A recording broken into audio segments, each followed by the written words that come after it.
Every day, something dramatic happens in the Caribbean that affects our lives. We'll give you the details. We'll give you the facts on Caribbean Perspective with Eddie Frederick. Here's Eddie Frederick. So glad you can join us. On the day the Bahamas celebrates workers, Prime Minister Philip Davis declares that the economy is on the rise. This story takes the lead in today's edition of Caribbean Perspective for Wednesday, 7th June 2023. Details after this important message. The hurricane season is now upon us, so we as Caribbean people need to remember to think safety and be prepared. Avoid venturing outside during a storm or hurricane, especially if there are strong winds. Rooftops and other debris are often blown about and can cause great damage.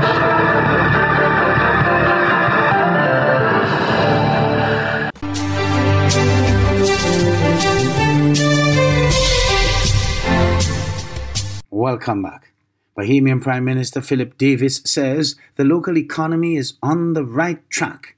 More in this ZNS news item. In the news, Prime Minister the Honorable Philip Davis Casey is very optimistic on the direction of the economy.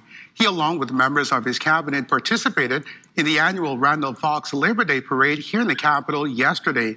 It's a tradition for the Progressive Liberal Party, having marched with Labour for decades and signed a number of memorandums of understanding with them since 1977. In an interview with our Vaughn Aubrey on Labor Day, the Prime Minister appeared upbeat. He is on the right track. We are seeing signs of prosperity. We just want to ensure that the economy is working for all of us and not just some of us. And that is part of our job, to ensure that this boom that this economy has experienced reaches to that young boy who lives on 4th Street in Coconut Grove. And until that happens, our job will not be complete. Now, while pleased that his government, since coming to office in September of 2021, has signed 12.5 industrial agreements with union, he says this will continue to champion the cause for workers. And we are working towards at least a livable wage. In this day and age, we have been attempting to ensure that people who work are able to earn a salary that can at least take care of their basic needs. And that has been challenging in these times, particularly because of some of the external forces that we have to contend with. Being a consumptive economy, just importing all that we have. And so we are working towards reaching that ultimate goal of ensuring that at the end of the day, workers will be able to earn a salary that at least will allow them to take care of their basic needs. Still on the Bahamas, over 20 foreign nationals were apprehended by Defense Force Marine Unit. Here's a little more from ZNS News. And some 22 foreign nationals were apprehended by officers from the Royal Bahamas Police Force Marine Unit after officers intercepted their 32-foot vessel around 4 o'clock Saturday afternoon. The officers, acting on intelligence, intercepted the vessel west of New Providence with 13 men, 6 women, 2 children, and 1 infant on board. The group included nationals from Ecuador, Italy, Haiti, the Dominican Republic, and Brazil, and they were reportedly on their way to North America. Police have handed the 4 nationals over to the Bahamas Immigration for processing. Police Press Liaison Officer Chief Superintendent Kristen Skippings issued this warning. We are going to remain firm. We are going to be relentless in our pursuit.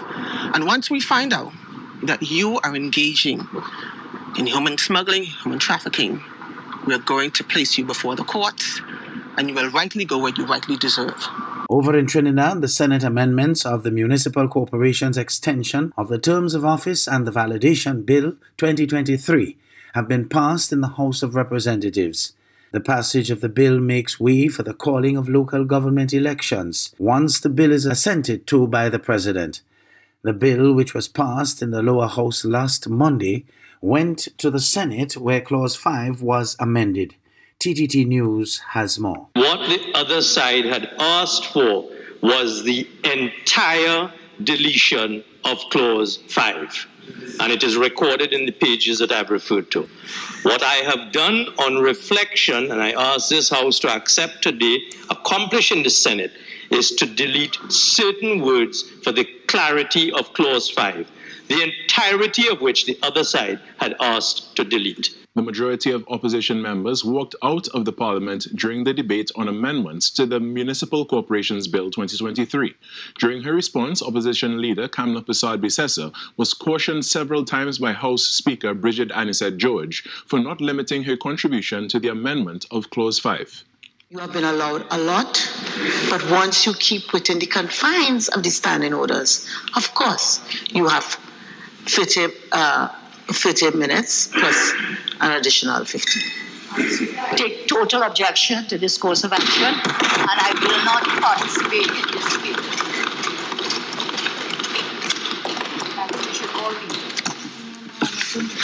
This is Attorney General, not democracy. Minister of Energy and Energy Industries, Stuart Young, says the Caribbean region needs to have energy security.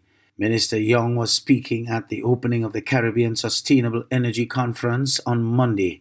TTT's Terry and Brown Campbell has that story. Noting that most of the island nations in the Caribbean region cannot afford to move to renewable energy, Energy and Energy Industries Minister Stuart Young said CARICOM needs to come together to survive the global renewable energy thrust. We have to look after the region first and foremost. We have the resources in the region. Another proposition that we are advocating is if we join forces in the region, Trinidad and Tobago, Suriname, Guyana, we could help to provide energy security for the rest of the region.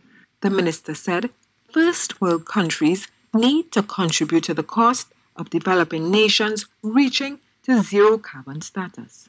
The top three greenhouse gas emitters, China, the United States and India, contribute 42.6% of total emissions, while the bottom 100 countries only account for 2.9%. The whole of CARICOM and Latin America only contribute 3%.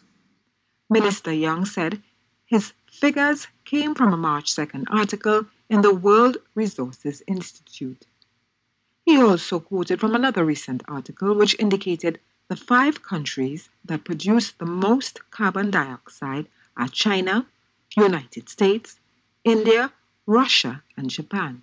Just by the introduction of the IRA, that one passage of legislation by President Biden, it has shifted dynamically the whole global landscape in this area. What that has done now is pull resources from the rest of the world, including Europe, to the United States. What does that do? Pushes up the price of renewables. The Energy Minister was referring to the Inflation Reduction Act of 2022, U.S. climate change legislation. Terry Ann Brown Campbell, TTT News. You're listening to Caribbean Perspective with Eddie Frederick.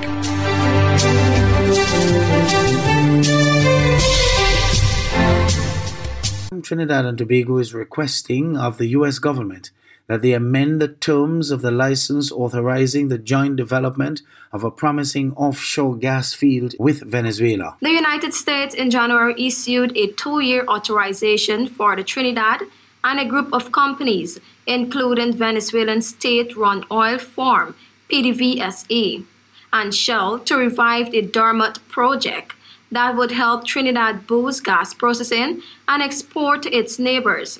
However, the U.S. authorization for the Dragon project near the maritime border between the two nations bans any cash payments to Venezuelan President Nicolas Maduro's government or its state companies.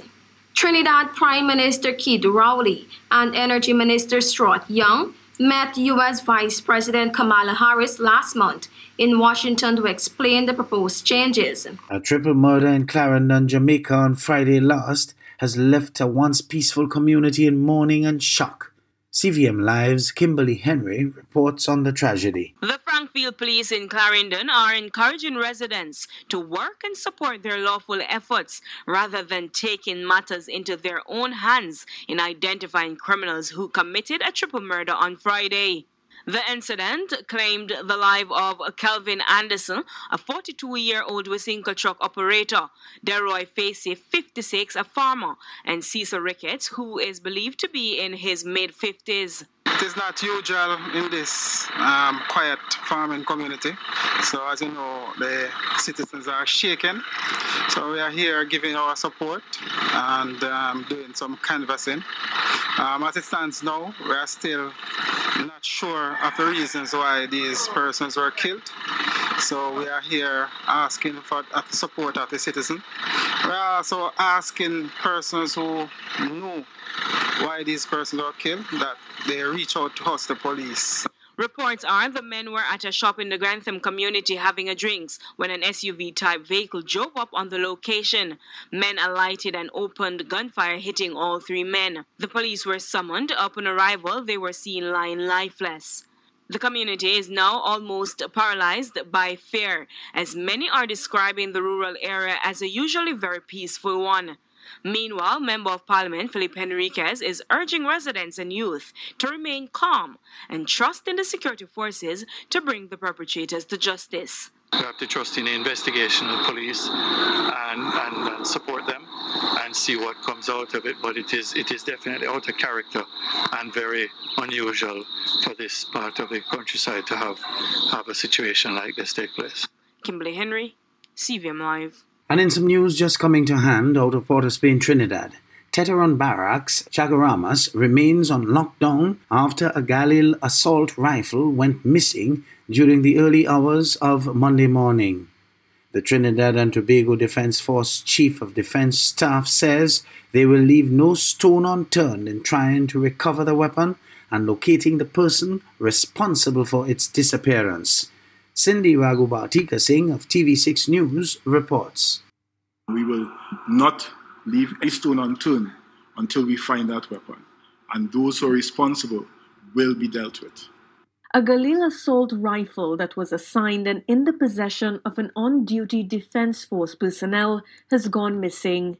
Chief of Defense Staff of the Trinidad and Tobago Defense Force, Air Vice Marshal Daryl Daniel, called the incident disturbing and says all efforts will be put in place to recover it. Giving a chain of events during a national security press conference this afternoon, the acting commanding officer of the regiment said he was informed of the incident around 12:30 a.m. The senior person on duty at Teteron Barracks was alerted by a person who was on duty and would have been assigned a Galil assault rifle that his rifle was missing. The orderly officer immediately conducted the standard operating procedures or SOPs for such incidents and immediately confined Teteron Barracks. Teteron Barracks remains confined at this point in time.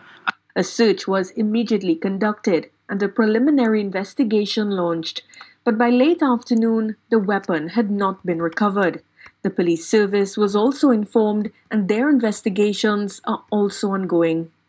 There is the considerations right now as to a reward to be disseminated for any information that would lead anywhere in between finding the perpetrator and the weapon or the weapon. Anyone with information is being encouraged to reach out to the police. Chief of Defense Staff Daniel says the loss of a weapon is not something they ever expect to occur, and it's an incident they hope will not recur. Whatever decisions, recommendations, or requests have to be made will ensure that the persons who wear this uniform that we wear live by those standards. And if they are found wanting, they will not be members of the Defense Force. Cindy Raghubatika Singh, TV6 News. Hubbards is once again innovating the way you shop with its new online store, providing 24-hour shopping convenience. You can shop now for appliances, hardware, houseware, building material, and more. Free delivery island-wide. Start shopping now at hubbardshardware.gd. Safe, convenient, reliable.